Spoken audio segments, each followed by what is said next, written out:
The Bears are good, and Caleb Williams is good. I don't know if Caleb Williams is great. He is certainly not perfect.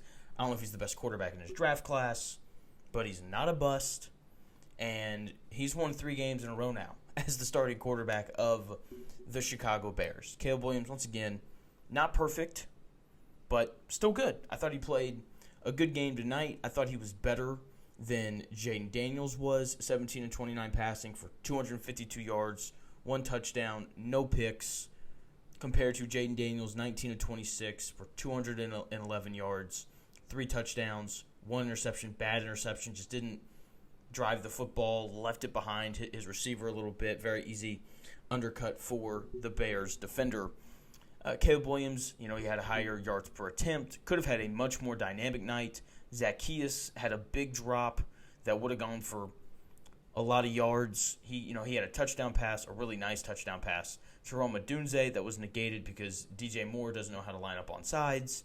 I don't know how that happens in the NFL, but the night for Caleb Williams could have been much bigger than it was. But, sometimes your teammates make mistakes, and that's going to happen. That's part of it. You have to be able to bounce back. The turnovers, not quite as back-breaking.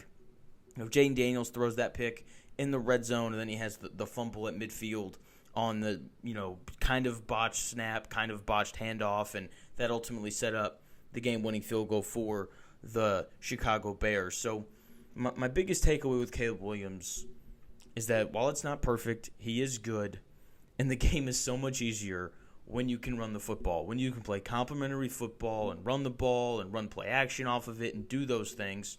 Just makes your job of playing quarterback so much easier. DeAndre Swift, averaging over 7 yards a carry tonight, 14 carries for 108 yards, 2 receptions for 67 yards, and a touchdown.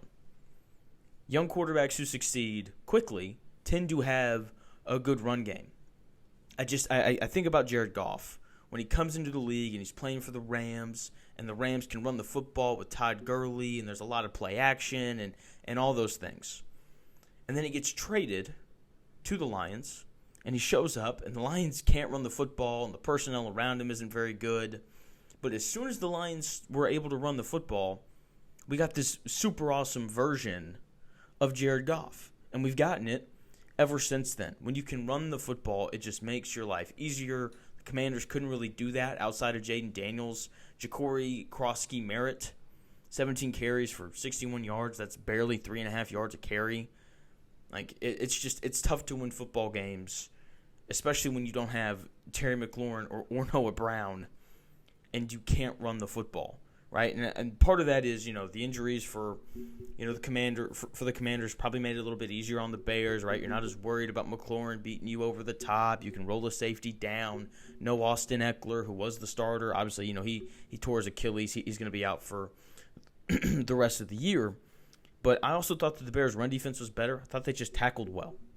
If you tackle well and you can roll an extra guy down because you're not worried about McLaurin, that just makes it easier to stop the run. So Bears' run defense coming out of the bye week, much better. I also thought that the operation of the offense was much better. Still way too many penalties for the Bears, 9 penalties, but only 2 of them were pre-snap. DJ Moore lining up offsides, and I think they had an illegal formation or an illegal motion, something like that, which is so much better compared to what the Bears looked like in those first 4 games, where it seemed like they just loved to commit incredibly dumb penalties throughout the first 4 games of the year. So much better there. Just a much cleaner operation was really, really big for them winning this game tonight. That, with the run game paired with a really nice game from Caleb Williams. He scored 25 points. You get a bit of a gift with the turnover, and you find a way to win. The Bears have won 3 games in a row now, which is incredibly impressive. Even though I get it, the wins weren't against the best teams. They beat the Cowboys, who weren't very good, and then they won on the road against the Raiders, who aren't very good. The Commanders, I do think they are a good football team. And the Bears have more wins in front of them. They're going to play the Saints at home this next Sunday, and then they're at the Ravens. Lamar Jackson will be back. We'll see how healthy that Ravens defense is, and if the Ravens defense continues to be as bad as it's been, much better against the Rams to their credit, that's another very winnable game for Chicago. and then they're at the Bengals. So they're 3-2. Say they go 2-1 in their next three with a loss to the Ravens in there, then they're 5-3. Bears being 5-3 halfway through the year, I think Bears fans would have absolutely signed up for that in the first year of Ben Johnson. As far as the Commanders are concerned, they're going to be fine. They just need to get healthy. Like once Terry McLaurin and Noah Brown come back, I think we'll see a more prolific passing offense. Like they didn't have a ton of big plays down the field. I mean, the longest play of the game was Jalen Lane.